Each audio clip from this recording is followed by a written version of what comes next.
গত দেড় দশকে রাজনৈতিক অধিকার হারানোর কারণে মানুষের মনে যে অসহিষ্ণুতা জন্ম নিয়েছে এটি কাটিয়ে উঠতে হলে মনুষ্যত্ব অর্জন আর বর্জন করতে হবে পশুত্ব, এমন মন্তব্য করেছেন বিএনপির ভারপ্রাপ্ত চেয়ারম্যান তারেক রহমান।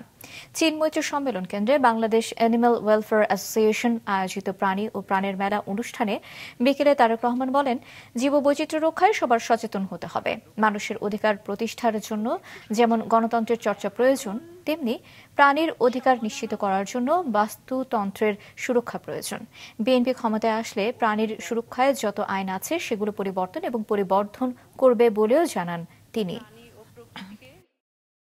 দেড় দশকেরও বেশি সময় ধরে একজন মানুষ, একজন নাগরিক হিসাবে সকল গণতান্ত্রিক রাজনৈতিক অধিকার হারানোর কারণে আমাদের অনেকের মনে হয়তো এক ধরনের অসহিষ্ণুতার জন্ম নিয়েছে। এই অসহিষ্ণুতা কাটিয়ে একজন মানবিক মানুষ হয়ে ওঠার জন্য মনুষ্যত্ব অর্জন আর পশুত্ব বর্জনই হোক আমাদের অঙ্গীকার।